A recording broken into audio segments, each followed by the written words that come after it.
Hello friends. Data structure पे command बनाने के लिए हम डेटा स्ट्रक्चर के डिफरेंट डिफरेंट कॉन्सेप्ट्स के इम्प्लीमेंटेशन की बात यहाँ कर रहे हैं। और पिछले वीडियो में हमने एरे एडीटी का पार्ट 1 देखा था। हम यहाँ पर एब्स्ट्रैक्ट डेटा टाइप क्या होता है ये ऑलरेडी समझ चुके हैं। हम ये समझ रहे थे कि एरे एडीटी को कैसे इम्प्लीमेंट किया जाए। तो पिछले लेक्चर में हमने काफ़ी कुछ देखा था। अगर आपने नहीं देखा है पिछला लेक्चर तो उसको पहले ज़रूर देख लें क्योंकि उसके कंटिन्यूएशन में है। तो आइए स्टार्ट करते हैं।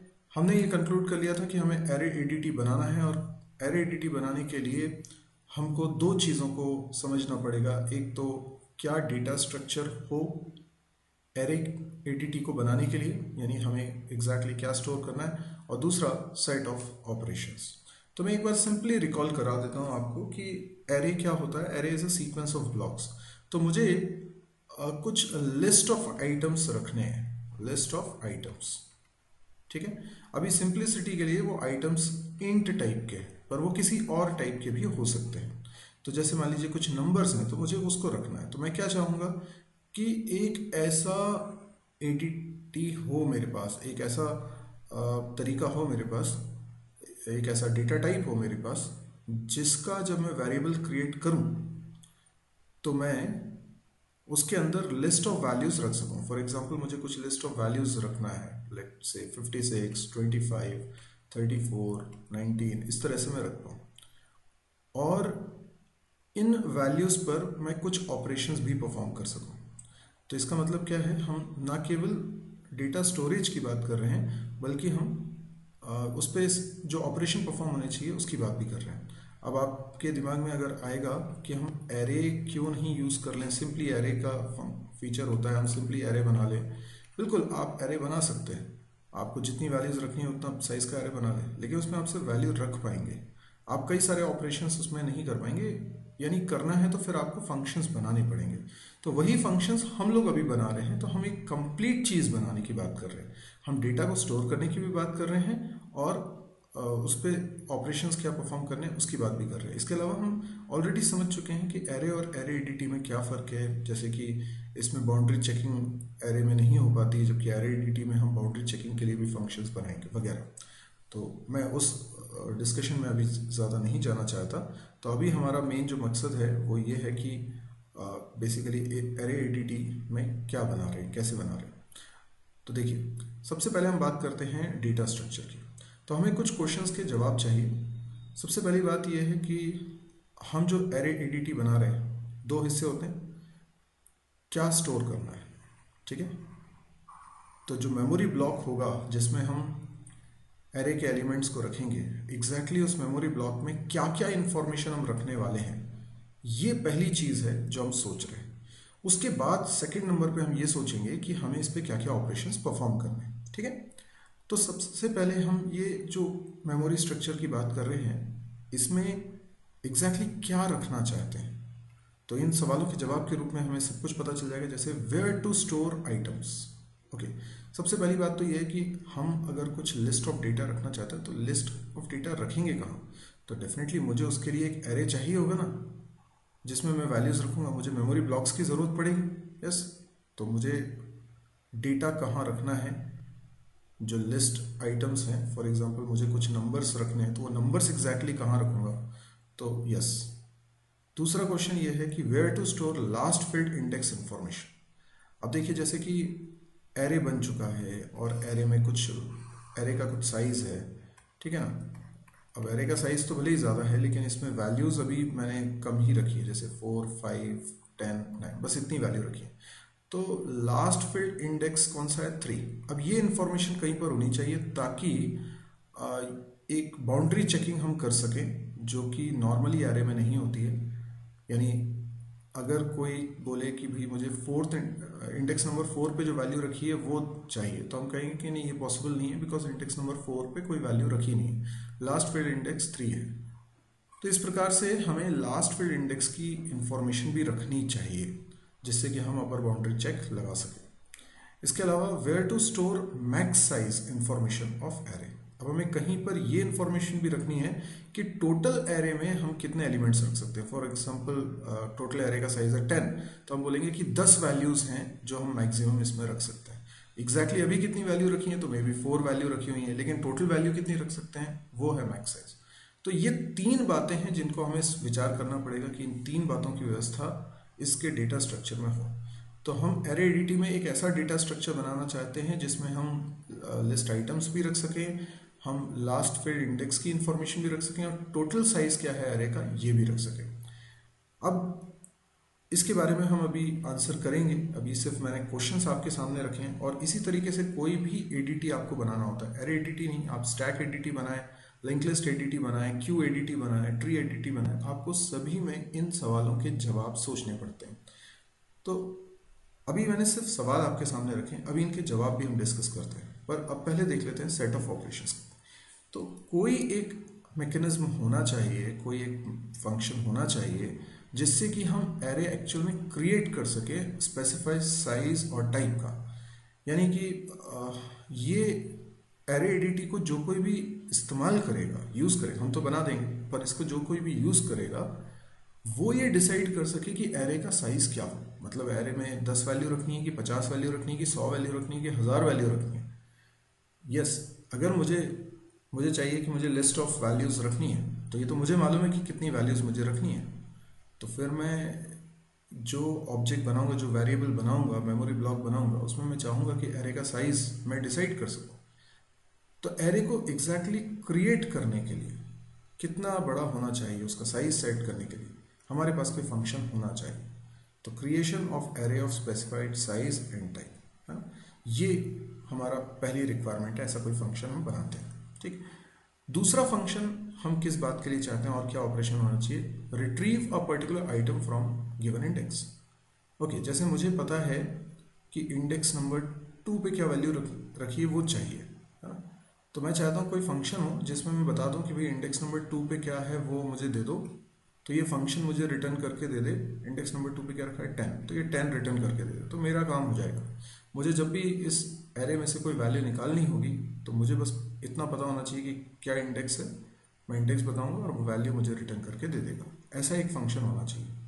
इसी प्रकार से store an item at given index, मेरे पास ये भी तरीका होना चाहिए कि अगर मैं कोई वैल्यू इंसर्ट करना चाहता हूँ, फॉर एग्जांपल मैंने कहा मुझे स्टोर करना है, स्टोर, और मैं इंडेक्स बता दूं कि भाई मुझे इंडेक्स नंबर 1 पे रखना है ना, और इंडेक्स नंबर 1 पे वैल्यू क्या रखनी है, 50 रखनी है। तो ये इस एरे में स्टोर हो जाए। आप देखिए ऑलरेडी यहाँ पर 5 रखा हुआ है इंडेक्स नंबर 1 पे, तो क्या हो, ये 5 आगे शिफ्ट हो जाए, तो ये 9 आगे शिफ्ट हो जाएगा, 10 9 की जगह पर आ जाएगा, और ये 5 10 की जगह पर आ जाएगा। तो इस प्रकार से ये इंडेक्स नंबर 1 खाली हो जाएगा और इस जगह पर क्या स्टोर हो जाएगा, 50 स्टोर हो जाएगा। ठीक है, तो स्टोर करने के लिए एट गिवन इंडेक्स हमें इस तरह का ऑपरेशन परफॉर्म करना होगा, तो एक ऐसा फंक्शन भी होना चाहिए। Modify item at given index, अगर हम ये चाहते हैं कि नहीं इंडेक्स नंबर 2 पे जो वैल्यू रखी हुई है वो चेंज हो जाए, एडिट हो जाए, तो मैं कुछ फंक्शन इमेजिन करता हूँ। तो ये एडिट फंक्शन बेसिकली क्या करे, हम चाहते हैं कि एडिट फंक्शन में हम पास कर दें इंडेक्स नंबर, और हम चाहते हैं कि कुछ वैल्यू जो चेंज हो जाए 12। तो हमने कहा इंडेक्स नंबर 2 पे जो कुछ भी रखा है उसको चेंज करके उसकी वैल्यू कर दो 12। तो यहाँ पे कोई शिफ्टिंग नहीं होगी क्योंकि मैं इंसर्ट नहीं कर रहा हूँ, नया वैल्यू स्टोर नहीं कर रहा हूँ, बल्कि उस इंडेक्स पे जो ऑलरेडी वैल्यू रखी हुई थी उसको चेंज कर रहा हूँ। तो ऐसा कुछ फंक्शन भी मेरे पास होना चाहिए ताकि मैं मॉडिफाई कर सकूँ।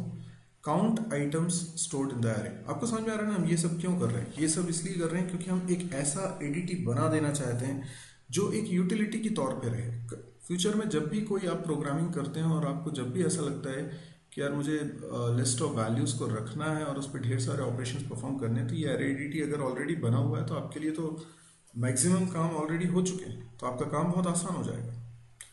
तो ये बहुत कॉमन से टास्क है, आप चाहेंगे कि किसी पर्टिकुलर इंडेक्स पे वैल्यू मॉडिफाई हो जाए। इसके अलावा count item stored in the array, है ना, मतलब मुझे पता चल सके कि यहाँ पे कितने आइटम्स हैं। तो सिंपल सी बात है, अगर मैं लास्ट इंडेक्स की वैल्यू स्टोर कर रहा हूँ तो लास्ट इंडेक्स में +1 करके मैं बता सकता हूँ कि इसमें कितनी वैल्यूज रखी हुई हैं। जैसे लास्ट इंडेक्स फील्ड है 3, तो 3 + 1 करूँगा 4। तो यस, इस प्रकार से लास्ट फील्ड इंडेक्स की मदद से हम बता सकते हैं कि टोटल कितनी वैल्यूज अभी इसके अंदर रखी हुई हैं। तो ऐसे काउंट करने वाला कोई फंक्शन इसमें होना चाहिए। इसके अलावा remove an item from a given index, yes ये भी एक फंक्शन होना चाहिए। देखिए ये बहुत ही इंपॉर्टेंट है, ट्रिकी है, ये नॉर्मल एरे में आप इस तरह के कॉन्सेप्ट्स इंप्लीमेंट नहीं कर पाते हैं। तो जैसे मुझे इंडेक्स नंबर 2 पे कुछ रखा हुआ उसको रिमूव करना है, तो मैं सिंपली कोई फंक्शन हो रिमूव और उसके अंदर पास कर दूं लेट से 2, तो होना ये चाहिए कि सेकंड इंडेक्स पे जो वैल्यू रखी हुई है वो रिमूव हो जाए। लेकिन उसके लिए क्या होना चाहिए, जो आगे की वैल्यूज हैं वो पीछे शिफ्ट हो जानी चाहिए, एक पीछे शिफ्ट हो जाएगी। तो इससे क्या होगा, इससे ये होगा कि जो जगह रिमूव हुई है, डेटा रिमूव हुआ है, उस जगह पर आगे जितनी वैल्यूज थी वो लेफ्ट की तरफ शिफ्ट हो जाएंगी, जिससे वो गैप बना था वो खत्म हो जाएगा। तो टोटल जो आपका साइज है वो रिड्यूस हो जाएगा। एरे तो उसी साइज का रहेगा, लेकिन एरे में नंबर ऑफ एलिमेंट्स एक रिड्यूस हो जाएंगे। तो लास्ट फील्ड इंडेक्स की जो इंफॉर्मेशन हम रख रहे हैं वो एक डिक्रीज में करनी पड़ेगी। तो इस प्रकार से हम एक फंक्शन रिमूव के लिए भी बनाना चाहेंगे। कुछ एक्सटेंडेड लिस्ट ऑफ ऑपरेशंस भी हो सकती है, जैसे कि मुझे कोई पर्टिकुलर आइटम सर्च करना है इस एरे के अंदर, कि मान लीजिए 20 इसके अंदर कहीं रखा है क्या, तो अगर रखा है तो उसका इंडेक्स नंबर मुझे मिल जाए। तो ऐसा एक फंक्शन भी हम बना सकते हैं सर्चिंग करने के लिए। सॉर्टिंग हम जानते हैं, जिससे कि हम एलिमेंट्स को अरेंज कर सकें, तो यस ये भी एक फंक्शन हम बना सकते हैं। तो ये काफ़ी यूजफुल फंक्शंस होंगे। अब बात करते हैं एरे एडीटी में जो डेटा स्ट्रक्चर के बारे में हमने सोचा था। हमने 3 क्वेश्चन सोचे थे, वेयर टू स्टोर आइटम, मतलब ये तीनों क्वेश्चन हमने रखे थे आपके सामने, लेकिन अब इनके सॉल्यूशंस की बात करते हैं। तो देखिए वेयर टू स्टोर आइटम्स, तो declare a pointer to hold address of array created of specified size. ये क्या है, तो बेसिकली हम यहां पर चाहते हैं एक ऐसा मेमोरी ब्लॉक बने जिसके अंदर एक ऐसा वेरिएबल जो पॉइंटर, ठीक है, एक ऐसा हो पॉइंटर, और ये पॉइंट करे उस एरे को जिसको हम मैलॉक फंक्शन की मदद से बनाएंगे। तो यूजर, अभी आपने देखा था ना कि एक फंक्शन हमें चाहिए to create an array of specified size, मतलब यूजर जो भी एरे एडीटी को यूज करना चाहता है वो एक फंक्शन को कॉल करेगा जिससे कि वो ये तय कर सकता है कि वो एरे किस साइज का चाहता है। तो उसने बोला एरे 10 साइज का होना चाहिए, तो हमने 10 साइज का एक एरे क्रिएट किया और उसका एड्रेस किस में रख लिया, पीटीआर में। तो इस प्रकार से एरे किसी भी साइज का हम बनवाकर पीटीआर में उसका एड्रेस रख सकते हैं। तो creation of array of specified size है। तो हमने देखा कि declare a pointer to hold address of array created of specified size. तो हमें एक पॉइंटर वेरिएबल यहाँ चाहिए होगा। और क्या चाहिए, where to store last field index information. तो इसके लिए मुझे एक वेरिएबल बनाना पड़ेगा, उसका नाम रख लेते हैं लास्ट इंडेक्स। तो यहीं पर इसी स्ट्रक्चर के अंदर एक और वेरिएबल हो जिसका नाम हो लास्ट फील्ड इंडेक्स, है ना, या लास्ट इंडेक्स। तो लास्ट इंडेक्स जो भी होगा वो इसमें रखा रहेगा, ठीक है। एक और information, where to store max size information of array, that means total capacity कितनी है मेरे पास।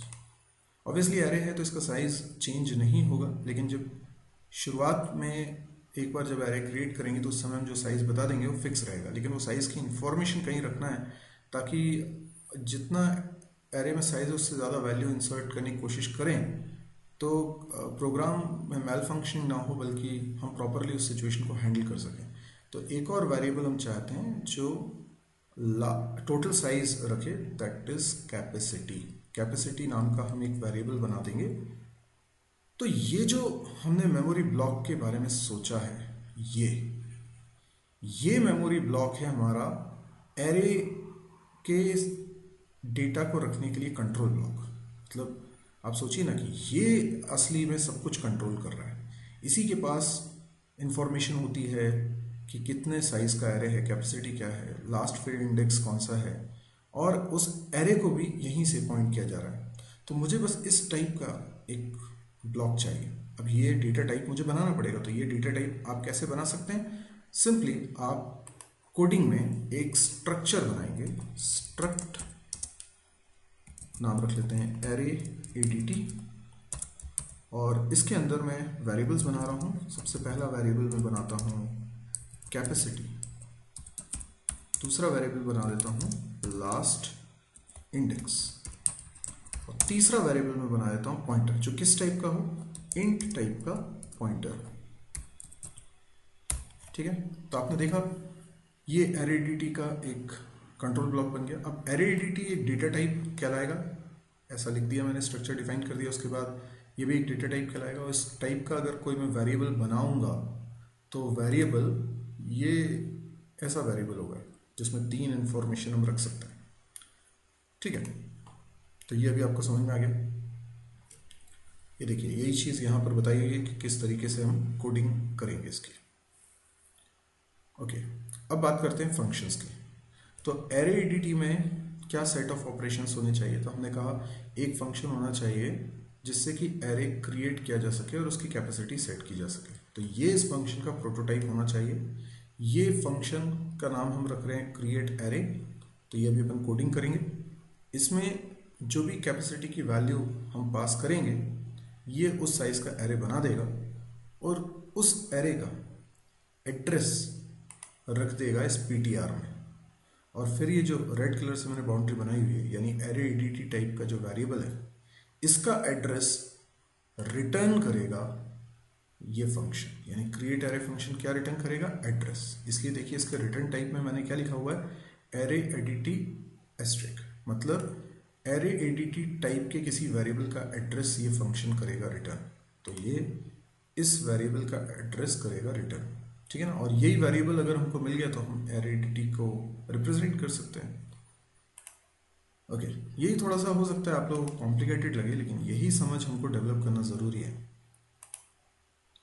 Retrieve a particular item from given index, इसके लिए मैं एक फंक्शन बनाऊंगा गेट आइटम, उसमें सिर्फ इंडेक्स नंबर पास करूंगा और ये मुझे बदले में रिटर्न करके दे देगा वो वैल्यू उस इंडेक्स पे जो भी रखी है। हम ऐसा भी करेंगे कि ये इंडेक्स की वैल्यू -1 रिटर्न कर दे यदि कि वो इंडेक्स वैलिड नहीं है। ठीक है ना।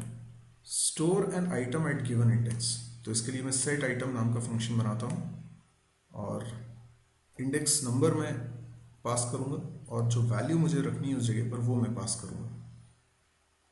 अब ये जो फंक्शन हम बनाएंगे, हो सकता है कि जब हम वैल्यू रखने की कोशिश करें और अभी लास्ट फील्ड इंडेक्स, जैसे ये इंडेक्स नंबर 0, 1, 2 है और यहाँ पर कुछ वैल्यू ऑलरेडी रखी जा चुकी है 4, 3, 5 इस तरह से, तो लास्ट फील्ड इंडेक्स की वैल्यू है 2।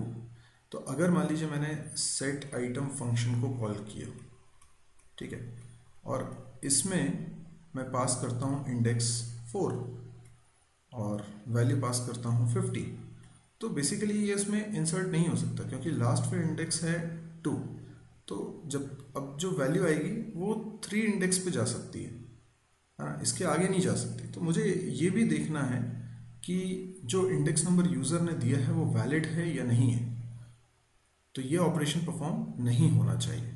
तो ऐसी सूरत में ये रिटर्न कर दे -1, जो ये इंडिकेट करे कि डेटा इंसर्शन नहीं हो पाया है। और यदि ये रिटर्न करता है -1 के अलावा कोई नंबर जो कि कहाँ पर इसने इंसर्ट किया है उसका इंडेक्स हम रिटर्न करवा देंगे, तो ये प्रूव करेगा कि हाँ वैल्यू इंसर्ट हो चुकी है। तो -1 रिटर्न करवाएंगे अगर वैल्यू इंसर्ट नहीं हो पा रही है। तो मैंने बताया आपको कि अगर इंडेक्स वैलिड नहीं है, इंडेक्स वैलिड नहीं है मतलब हो सकता है इंडेक्स 0 एंटर करते तो वहाँ पे रख सकते हैं, बाकी सबको शिफ्ट कर देते, इंडेक्स नंबर 1 पे रख सकते थे, 2 पे रख सकते थे, इनफैक्ट 3 पे रख सकते थे, लेकिन 3 के आगे अभी भी आप नहीं रख सकते। तो ऐसा प्रोविजन हमें इसकी कोडिंग में करना पड़ेगा। तो इतनी बारीकी से आपको चीज़ों को ध्यान में रखना पड़ता है, फिर कोडिंग करनी है। मॉडिफाई आइटम, एडिट आइटम नाम का फंक्शन बनाएंगे, इसमें इंडेक्स और न्यू वैल्यू बता देंगे। अगेन इसमें भी इंडेक्स वैलिड है कि नहीं ये चेक करना ज़रूरी है। फिर count item stored in the array, इसके लिए काउंट आइटम्स नाम का फंक्शन हम बनाएंगे जो कि रिटर्न करेगा कि कितने नंबर ऑफ आइटम्स इस एरे के अंदर रखे हुए हैं। Remove an item from given index, given index पे जो भी इंडेक्स हम पास कर रहे हैं उस पर जो डेटा रखा हुआ है उसको रिमूव करना। रिमूव करने के साथ साथ वो वैल्यूज़ लेफ्ट शिफ्ट होंगी, वो जो गैप बन जाएगा रिमूव कर। एंड इसके अलावा 2 फंक्शंस और बनाएंगे, एक सर्च के लिए जिसमें कि हम आइटम पास करेंगे, यानी वो वैल्यू पास करेंगे जिसको हमें सर्च करना है। अगर सर्च हो जाता है तो ये रिटर्न करेगा इंडेक्स नंबर उस जगह का जहाँ पे वो आइटम मिला है, और अदरवाइज रिटर्न करेगा -1, जो ये इंडिकेट करेगा कि ये आइटम इस लिस्ट में नहीं है। इसके अलावा एक और फंक्शन हम बनाएंगे सॉर्ट नाम का। कोई भी एक सॉर्टिंग टेक्निक यूज करके हम सॉर्ट कर लेंगे। हालांकि सॉर्टिंग टेक्निक्स बहुत सारी हैं और सॉर्टिंग के वीडियोस मैंने ऑलरेडी बनाए हुए हैं, इसी चैनल पे रखे हुए हैं, तो आप उनको देख लीजिएगा सॉर्टिंग अगर स्पेसिफिकली आप सीखना समझना चाहते हैं तो ये अभी हमने एक ओवरव्यू लिया है कि जो एरे एडीटी हम बनाने वाले हैं उसमें क्या क्या वेरिएबल्स होंगे, क्या क्या फंक्शंस होंगे। अब इसकी कोडिंग हमें समझनी है। ऑब्वियसली ये अच्छा तगड़ा प्रोग्राम है तो इसको थोड़ा सा टाइम देना पड़ेगा आपको। तो आप कंटिन्यूशन में पहला और दूसरा वीडियो पहले अच्छे से देख लीजिए, समझ लीजिए क्या बना रहे हैं, उसमें आप कंफर्टेबल हो जाइए। उसके बाद जब मैं कोडिंग करूंगा तो ये बहुत सारे कॉन्सेप्ट्स हैं जो आपको इम्प्लीमेंटेशन कैसे करना है वो समझ में आ जाएंगे। लेकिन थ्योरेटिकली पहले आपको 100% क्लियर होना होगा कि हम बना क्या रहे हैं। खासतौर पे ये जो आपने स्ट्रक्चर बनाया हुआ है इसके बारे में अच्छे से समझ होनी चाहिए। सिंपली एरे नहीं बनाया है हमने, वो वेरिएबल्स भी बनाए हैं जो एरे के लास्ट फील्ड इंडेक्स को रखते हैं और टोटल एरे के साइज को रखते हैं, जिससे कि हम वैलिड और इनवैलिड इंडेक्स में फ़र्क कर सकते हैं। जब भी कोई वैल्यू इंसर्ट हो रही है और हम देखते हैं कि इंडेक्स नंबर वैलिड नहीं है तो इसका पता हमें चलता है लास्ट इंडेक्स की वैल्यू के कारण या फिर कैपेसिटी की वैल्यू के कारण। तो डेफिनेटली ये जो स्ट्रक्चरिंग हमने सोची है that is very smart effort. तो हमें ये समझ अब धीरे धीरे डेवलप करनी होगी। बाकी कोडिंग तो हम कर ही लेंगे, पर मुझे लगता है ये ज़्यादा इंपॉर्टेंट है पहले समझना। अगर ये थ्योरी आपको क्लियर नहीं होती है तो आपको कोडिंग में भी दिक्कत जाएगी। तो अभी आप कोडिंग की चिंता किए बिना इस थ्योरी को पहले अडॉप्ट करने की कोशिश करें। और अगर कोई डाउट आते हैं तो आप डेफिनेटली मेरे से डाउट पूछें। ये वीडियो अगर आपको पसंद आया हो तो आप इसको लाइक कर सकते हैं। यदि आप इस तरह के और वीडियोस देखना चाहते हैं तो आप इस चैनल को भी सब्सक्राइब कर सकते हैं। ये आज हमने पार्ट 2 देखा है और पार्ट 2 के बाद अभी और भी पार्ट्स आएंगे जिसमें कि आज जो हमने समझा कि क्या बनाना है उसका पूरा इम्प्लीमेंटेशन दिया होगा। मेरी एक वेबसाइट है www.mysirji.com। इस साइट को ज़रूर से विजिट करें क्योंकि इस साइट पे आपको मेरे सारे वीडियोस के लिंक्स ऑर्गेनाइज्ड वे में मिल जाते हैं। हो सकता है यूट्यूब में आप मेरा पर्टिकुलर चैनल ही देख रहे हो, जबकि यूट्यूब पे कई सारे चैनल्स के माध्यम से मैं कई सारे वीडियोस पब्लिश करता हूँ। तो हो सकता है कि आप कोई दूसरे कोर्स भी करने में इंटरेस्टेड हो जो मेरे द्वारा पब्लिश्ड हैं, तो आपको इस साइट पे वो सारे मिल जाएंगे। C++, जावा, PHP, MySQL, data structure, DBMS या कैंपस प्रिपरेशन से रिलेटेड सब कोर्सेज के रूप में वीडियो कोर्सेज के रूप में इस साइट पे ऑर्गेनाइज्ड वे में लिंक्स आपको मिलेंगे। तो आपको पता चल जाएगा किस सीक्वेंस में आपको देखना है। इसके अलावा प्रोग्रामिंग एक्सरसाइज अलग से है, जैसे डेटा स्ट्रक्चर के थ्योरी वीडियोस अलग हैं और प्रैक्टिकल वीडियोस अलग हैं। तो ये जो प्रैक्टिकल वीडियोस हैं उस सीरीज में आज हम ये वीडियो देख रहे थे। इसके अलावा कैंपस प्रिपरेशन के लिए आपको बहुत सारा मटेरियल इस साइट पे मिलेगा। यहाँ पे आपको ऑब्जेक्टिव क्वेश्चंस भी मिलेंगे, इंटरव्यू क्वेश्चंस भी मिलेंगे, आपको नोट्स भी मिलेंगे और कुछ आर्टिकल्स भी मिलेंगे। आपके लिए काफ़ी यूज़फुल चीज़ें मैं कोशिश करता हूँ कि ला सकूँ और डेली इसमें कंटेंट अपलोड करता हूँ ताकि आपके लिए बहुत यूज़फुल हो और आपको मज़ा आए इस साइट को यूज़ करने में, आपको इंतज़ार रहे यहाँ पे कि आप क्या अपलोड होने वाला है। मैं पूरी कोशिश करूँगा कि चीज़ें आपके लिए बहुत यूज़फुल हों, आपकी फंडामेंटल्स को करेक्ट कर सकें। अगर आपको लगे कि ये साइट बहुत यूज़फुल है, समझ में आ रही है और बहुत लोगों के काम आ सकती है तो प्लीज़ इसको शेयर करिएगा। देखिए शेयर करना बहुत ज़रूरी है क्योंकि किसी को इनकी बहुत ज़रूरत है। तो मैं भी कभी आपकी तरह स्टूडेंट था और मुझे लगता है कि अगर उस समय इस तरह का सपोर्ट मुझे मिला होता तो बात कुछ और होती। तो वही सपोर्ट मैं आप लोगों को प्रोवाइड करना चाहता हूँ। तो प्लीज़ इसको शेयर करिए अपने फेसबुक वॉल पे, साइट का लिंक पेस्ट कर सकते हैं या इस वीडियो का लिंक पोस्ट कर सकते हैं। इसके अलावा आप व्हाट्सएप के माध्यम से भी अपने दोस्तों में इस वेबसाइट की जानकारी दे सकते हैं। Thank you.